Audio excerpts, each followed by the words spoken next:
What do we get to in today's episode?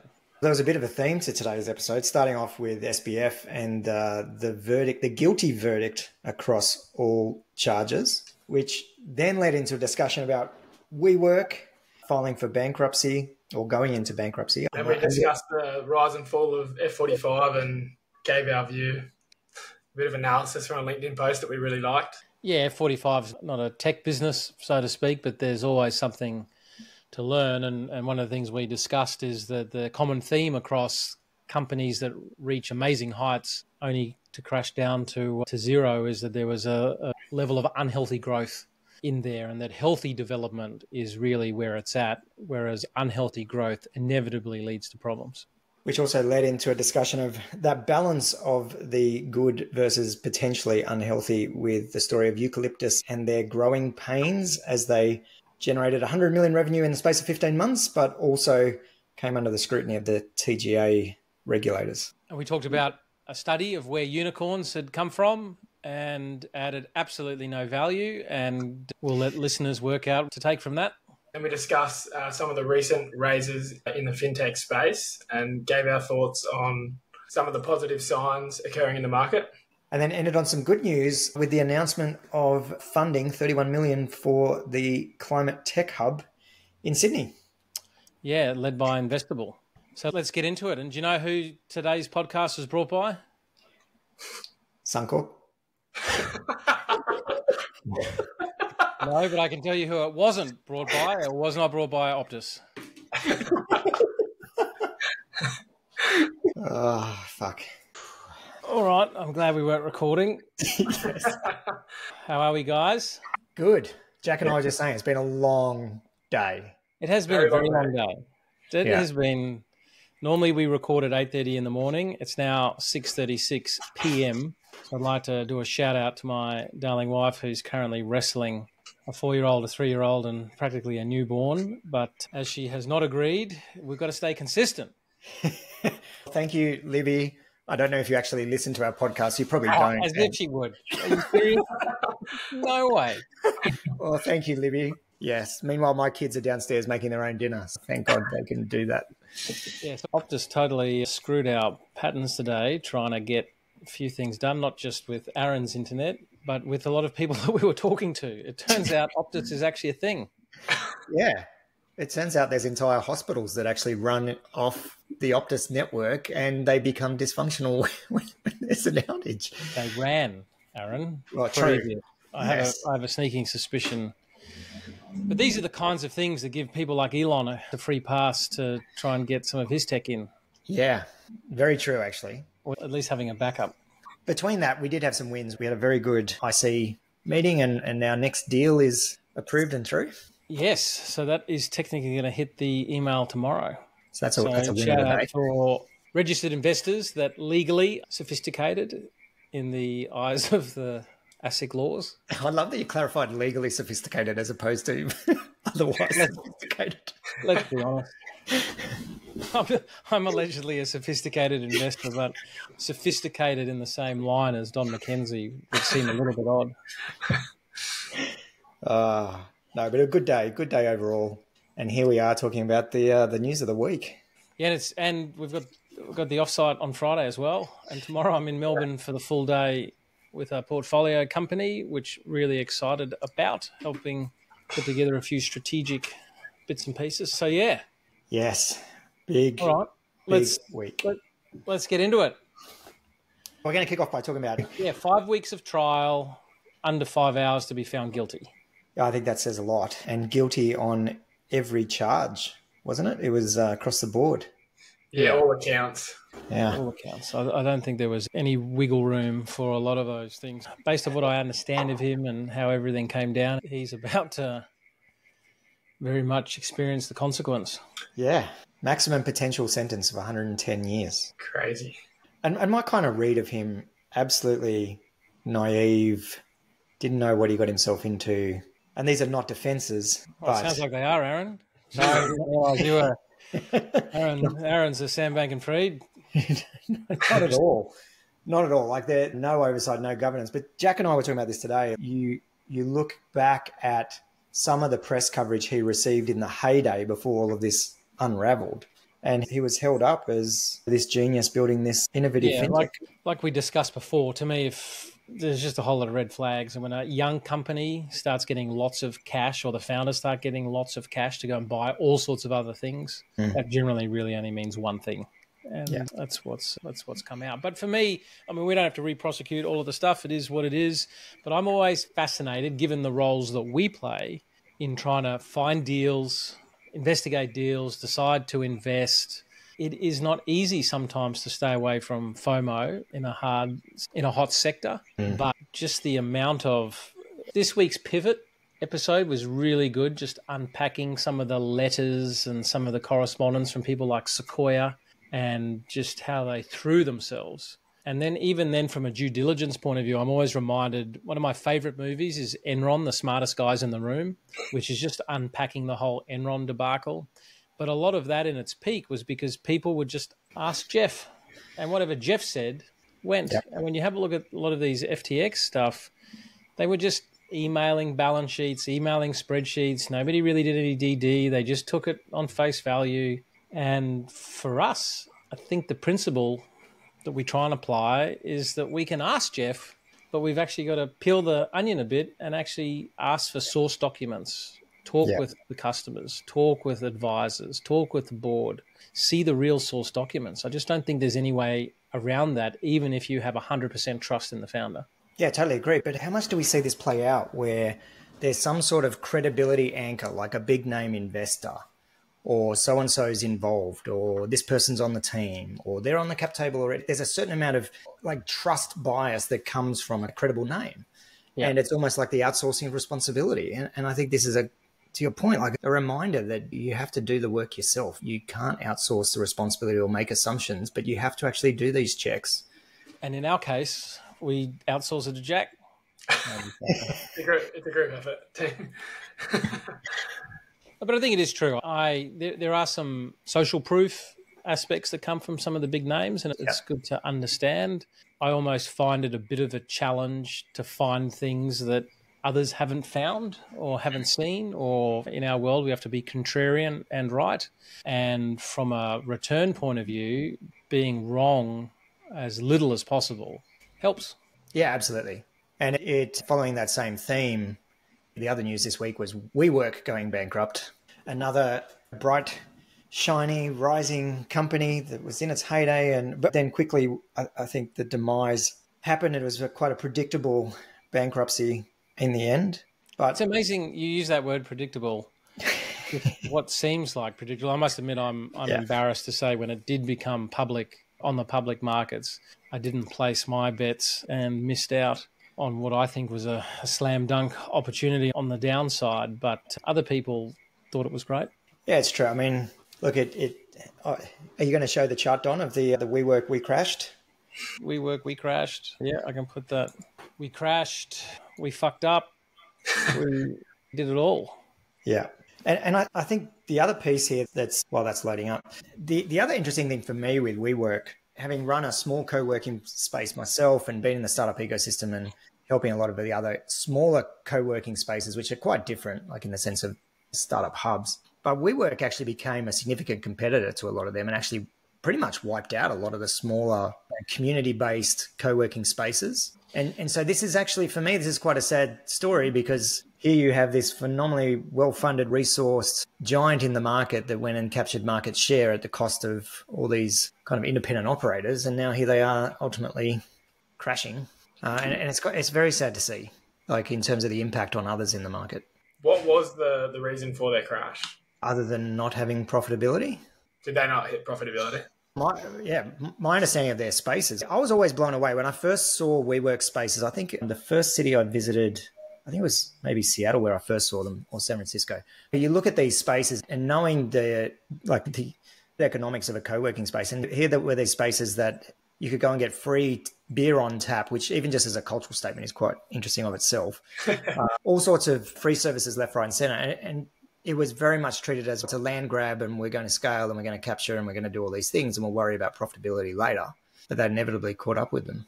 Yeah, they take out long-term leases, 5-10 years at a certain rate, and then try and on-sell small parcels of it to dodgy credit risks. Like Yeah, that's the only WeWork I've been in was where we hosted the event for London Tech Week in London. And that was like such a lovely office. yeah, big dollars. And I think WeWork, if you think of shared workspace, and this actually comes from Pivot as well, from Scott Galloway. But if you think of WeWork, it's got a strong brand in that people do think share workspace. And so there's a good chance that someone will be able to emerge with this from bankruptcy, rejig all of the leases, right-size the business down, and probably create something out of it. But holy moly, has it taken big lick of capital. Yeah. Yeah, we'll be interested to see what happens next with that brand value that's there. Yeah. Which sort of segues into big crashes are not just for the US.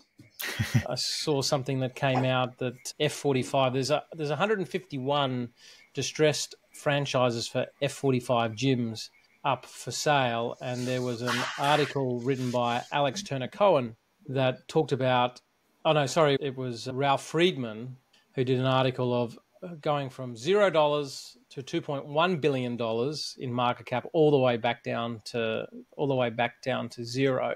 And yeah, just a fascinating, very quick rise. At its fastest, F45 sold 1,000 new franchises in under 4 years. That equated to 20 locations a month. That is a new location opening every business day for 4 years straight. That is unbelievable. Wow. I know that Tribe's a tech environment, but still. Those numbers, I never realized, until reading that article, I didn't realize those sort of numbers. That is just unbelievable how they did that, number one. Second, like that growth, and this is something you talk about a lot, Don, like that there's healthy growth and unhealthy growth. I'm sure we're going to touch on this, but how did they pull that off? 1,000 new franchises in 4 years. Like, how do you find that many franchisees? Yeah, they grew like a weed, and we often talk about it with our portfolio, and in other episodes we've discussed it. There is a big difference between growth and arbitrary growth and healthy development. And if you want to link these stories, WeWork, FTX, F45, anything that grew rapidly like a weed only to plummet down to the earth, they had growth, but they didn't have healthy development. And that's what we really try and focus on. And that's why we like the life cycle model. The one we use is from the Odysseus Institute, because really what you're trying to understand here is that if you develop in a healthy manner, then growth is one of those outcomes. If it's all right, I'm just going to play, like I've done in the past, just a little video from Ishak Odysseus of the Odysseus Institute, because he just does a better job of explaining this concept of healthy development versus arbitrary growth, and really talks about the foundations that are required. What advice would you have for CEOs that are looking to scale up their organizations to rapidly grow? It is my warning in all my lectures. I say to CEOs, don't grow like this. They all want to grow. Be careful. There is a difference between growing and developing. Cancer is growing. Do you want cancer? You're growing. What's your problem? You're growing cancer. You don't want growing, you want developing. Because when you grow like this, the danger is, and you know it, what's going to happen? It's going to fall. Why is it going to fall? Because building a company is like building a high-rise. You build it when you started with foundations for 3 floors. You were small. You know, that's what you could do at that time. The people you had, the money you had, the space you had, the technology you had. However, the market is booming. There is shortage of real estate. Let's build the 4th and the 5th and the 6th and the 7th floor. And what's going to happen? It's going to collapse. I've seen this all the time. These are called the go-go companies. They get, wow, the market is booming, let's go, boom, boom, boom. Quality goes down. Morale goes down because people are overworked. Quality of management is not good enough because you're overpaced. The quality of the management you have in terms of their training and capabilities. The organization structure is a mess because you're growing new things, who gets what. the whole thing becomes a nightmare and it collapses. As a matter of fact, when people tell me we are growing 35% a year, wow, Dr. Adizes, I say, you have a problem. Problem, 35% a year, you know. We should be a problem like this every year. I say, you have a problem. You have growth, you don't have development. What you need to do, grow, grow, grow, grow. Stop. Redo the foundations. Grow, grow, grow, grow. Redo the foundations. So now I'm going foundations for 7 floors, for 15 floors, you see? And we have proof that this works. We have helped company grow from $12 million. When we left, it was 750. It continues to grow. Today, it is 4 billion. From 250 million to 10.5 billion by doing this. Now, this is clear. You can see it in all living systems. All living systems sleep. Why are you sleeping? It's a waste of time. Fish sleep, trees sleep, people sleep, snakes sleep, everything sleeps. Why? Why do we sleep? Because when you're, during the day, you're falling apart. At sleep, you reintegrate. Now you get up in the morning, full with energy, start again. Try not to sleep for 3 days. For 1 week, you'll commit suicide. That's what happens to companies. They commit suicide. They don't stop to look at the inside. Breathing, inside, outside, inside, outside. A company needs to breathe. A company needs to stop and say, stop a second. I mean, not stop the whole company and go, you know, dormant. No, no, no. We refocus. Now the focus is on the inside. Focus on the outside. Focus on the inside. The best at what we do it for companies, we teach them how to cross the street and chew gum at the same time, which means how to grow, but at the same time build the inside, at the same time, simultaneously. So you don't have to stop. You can actually devote time and say, out of the 22 working days in a month, 20 days I'm working on the outside, 2 days a month, sorry, we work on the inside. And that's the way to do it. So yeah, there's some ideas around healthy development versus arbitrary growth. And some of the concepts there he talks about is sinking the foundations first and then building the blocks above it, whereas often people do it in the other sequence where they build and then everything topples over. And when you look at FTX and you look at F45 and you look at WeWork, toppled over. And taking that time to come back and rebuild foundations and reinforce your foundations, like taking that time to actually come back and spend time on that on a regular basis. That's why we do the offsites.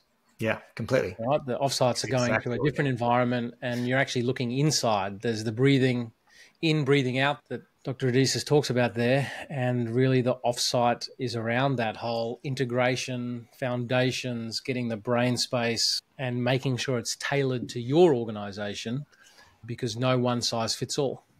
Yeah, absolutely. Now, what it means is healthy development often means slower growth in the short term. So there's no way on a healthy basis you would have been able to open 1 gym a day for 4 years.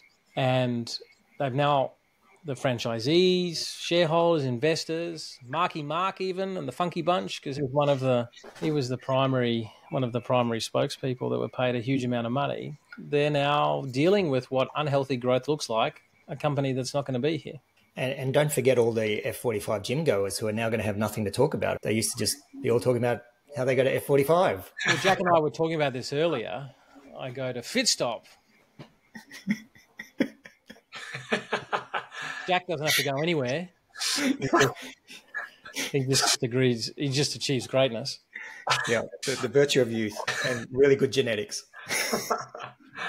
But you were saying something a bit wild earlier on, Jack, in terms of your analysis or having a look at the F45 story.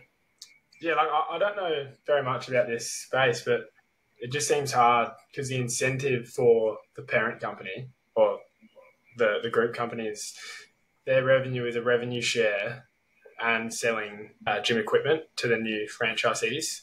So no wonder they're incentivized to open more franchises and therefore increasing the supply of gyms, and then that eats into each other's territory and that decreases the demand for the service. Yeah, it just cannibalizes. Yeah.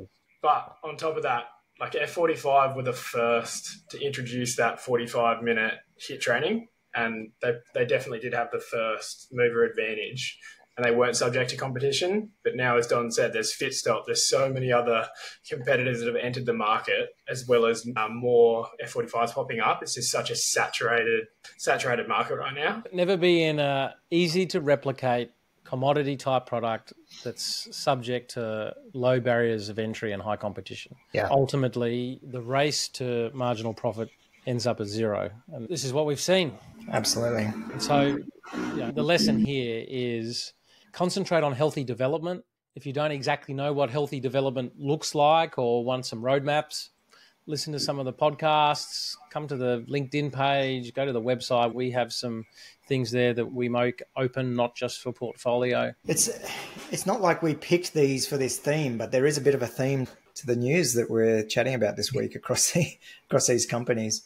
And the next one, Eucalyptus, is growing pains. And I admit I'm not that familiar with this one, but a TGA approved, a company, running in trouble with TGA approval.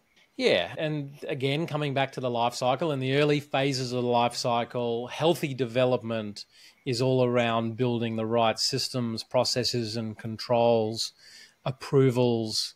Things that are unhealthy is when you're running a little bit too far ahead of regulation and start getting yourself into trouble. And an article in Capital Brief by Bronwyn Clune talks about Eucalyptus's growing pains. And Ozempic is this wonder drug that seems that you can take the drug and not have to exercise and eat whatever you want. So sign me up. Yeah, that's why Don lost 20 kilos. I did it the old-fashioned way, Jack, of unhealthy dieting, over-exercising, not changing underlying behaviours. So as soon as those behaviours stop, all of the weight piles back on and I re-enter a depressive phase. Did you say pudding or putting? So in the article, it talks about so this is the founder, emphatically rejects the suggestion that the company is a pill mill or an e-commerce drugstore. That simply doesn't stack up. He says, patients through our comprehensive program are losing 40% more weight than they would have lost in a clinical trial for the medication. Losing a clinical trial for the medication. So with respect to these questions like, is this a pill mill or is this a holistic health service? There's really strong evidence that it's a holistic health service, and I want to set the record straight. Yes. I think the quote for me, we have not communicated with patients in the way the TGA would like us to do. So it's like one of those apologies. I'm sorry for the pain I caused you by slapping you in the face. I'm sorry that I didn't meet your expectations. Not sorry. Now they've got a very high profile set of investors. In 2021, they raised 60 million in venture capital raised from Bond, and then in February of this year, it raised another 50 million, led by Blackbird, NewView, W23, Airtree, One Ventures, and Athletic Ventures. Yeah. So the article isn't all critical, and there are definitely some positives to highlight about Eucalyptus. So the article stated they've generated $100 million in the space of 15 months from selling Ozempic. And I've listened to a few podcasts with the founder, Tim Doyle. I love the content he puts out. And it seems like a really great company. So time will tell, and excited to see how far they can go. Yeah, and bringing it back to some of that life cycle stuff, it's just early stage businesses have both sides occurring, right? You've got the good things, you've got the things that need to be improved, and healthy growth and healthy development is about taking the things that need to be improved, resolving them in the right sequence, so then that way you can continue to grow. And so you're always going to get the good and the challenging. The point is, as long as you don't let the challenging and the bad stuff get away from you where it becomes unhealthy, that's the key. Shifting gears, there was also a report out this week, Where Do Unicorns Come From?, which was on the back of a little bit of a study piece. And again, similar to, was it our last episode last week or the week before, looking at these studies that kind of measure the traits or characteristics of successful companies and the founders that found them. This particular one was looking at the background of founders who went on to form unicorn companies. And I found this on LinkedIn, and I must admit I saw it. I saw some really funky charts, and I thought, oh, this is going to be an awesome talking point. So I whacked it in the show notes share drive, and then was having a bit of a chat. And Aaron and I haven't had a chance to have a discussion, but Jack and I had a quick discussion about it, and we both landed in a spot going, so what, and what do I do with this info? Yeah. Jack and I had a separate chat, the same. It was like, okay, so here's a bunch more of these kind of reports that has some data that's anecdotal about a founder's background, but is there a link to causality? Is this just random stuff? One of the things was that the founders of a unicorn often have some sort of international perspective, and then it correlates that back to migrating to another country or studying abroad, or parents had migrated. And it's like, which piece of that is causality that's linked to going on to build a unicorn? Because there's a whole heap of the population for which that is true who never went on to build a unicorn. And I'll put a little chart of it up here. And maybe we're just dumb, and there's a greater than zero chance of that. But it sounds like some interesting, like one thing here. Here's a percentage that worked at a bracket bank. Yeah. Can you explain to me what a bulge bracket bank is? I don't know. Bulge bracket bank. This is the day that we've had. It's gotten to 6:30. We're that prepared, and in the middle of the podcast, I'm just randomly Googling shit. So I think we're going to call this the lost episode, where we just gave up. So as a catch-call term for its class of large global investment banks, bulge bracket commonly refers to Bank of America, Merrill Lynch, Goldman Sachs, Barclays, Credit Suisse. All right, so it's a group of banks. Oh, so it's just right, okay. So there's a small group of unicorn founders that worked at one of those banks prior. Check. Or had worked at a big 3 consulting firm, or had worked at a big 5 tech company. Or had dropped out of university. Come on. So Jack, if we go to uni, drop out, and then get a job at one of those, does that increase our chances? Oh, man. So long as your parents had migrated from another country, then you're I didn't take anything away from this one. I did like the charts. They have some impressive... Well, that's the thing that caught me, right?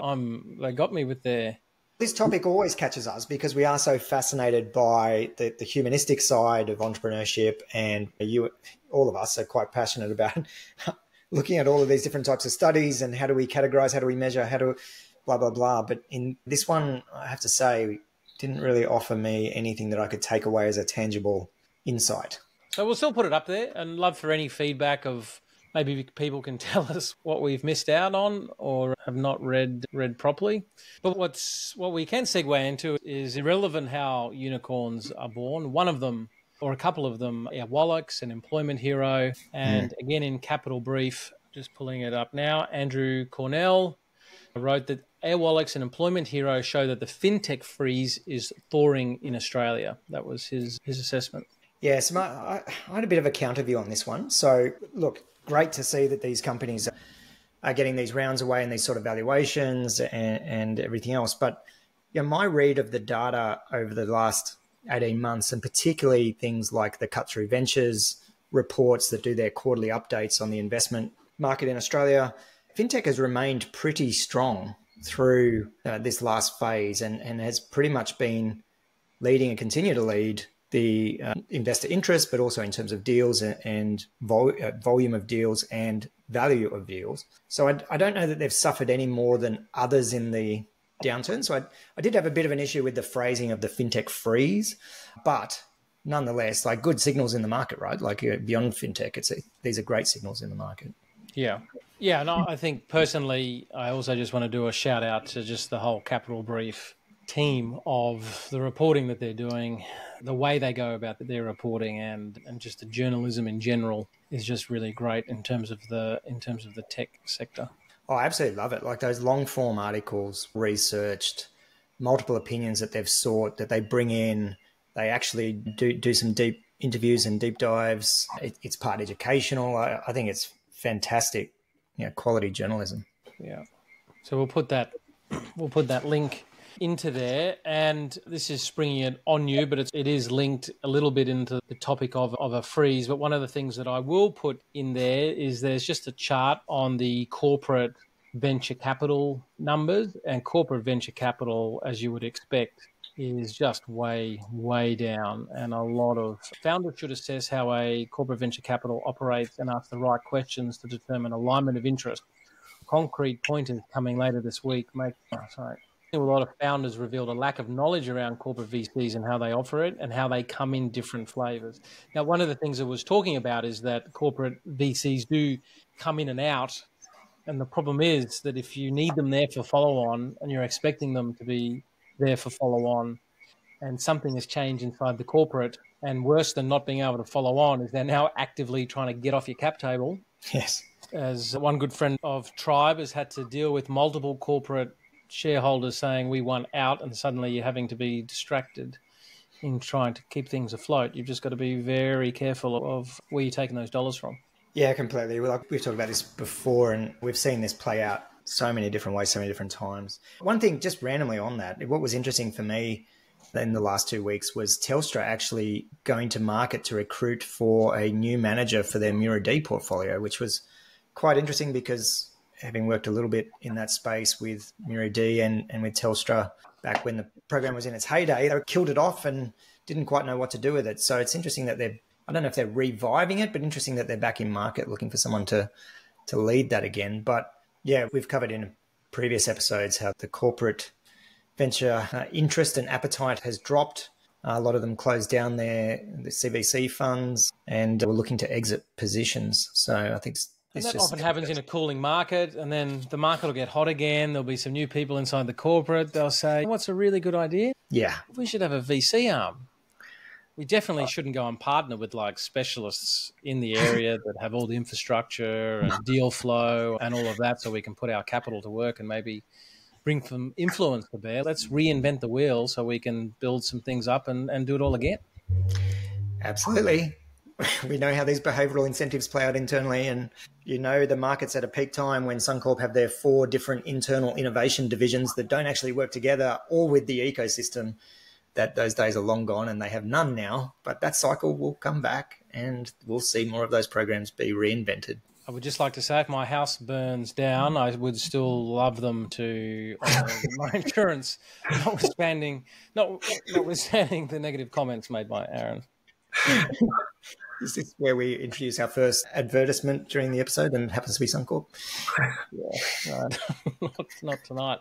I feel like this episode's been a little bit negative with all of the failures and the doom and gloom. Let's talk about something a little bit more positive. It was announced that the $31 million greenhouse climate tech hub has opened in Sydney's newest skyscraper, the Salesforce Tower.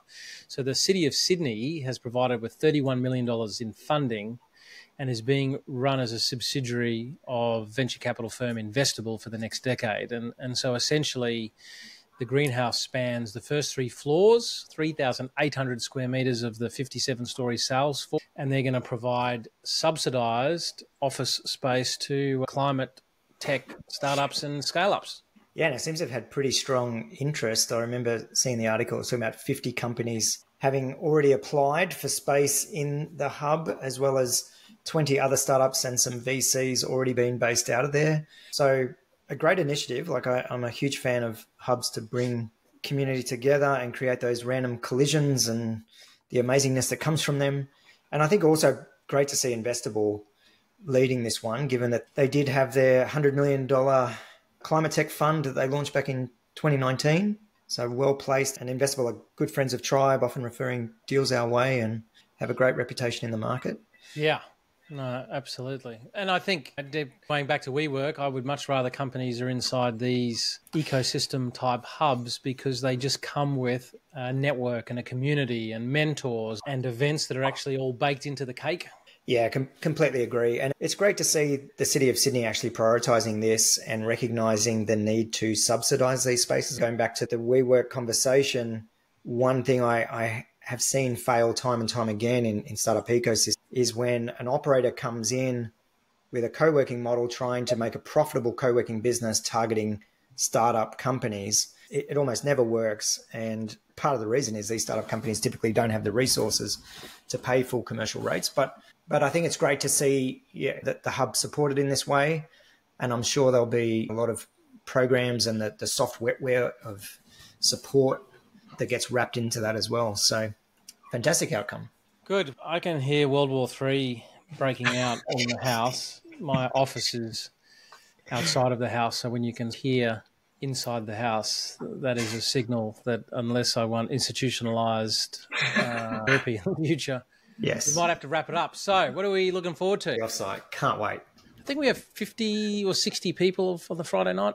Yeah, so we'll be hitting close to 50 for Friday night. So listeners, for that to make sense, we have 21 coming to the weekend who are all B2B founders and a couple of investors. And then Friday night, we bring in some investors to come and have some sunset drinks and enjoy a spit roast dinner as part of the kickoff. So I'm looking forward to that.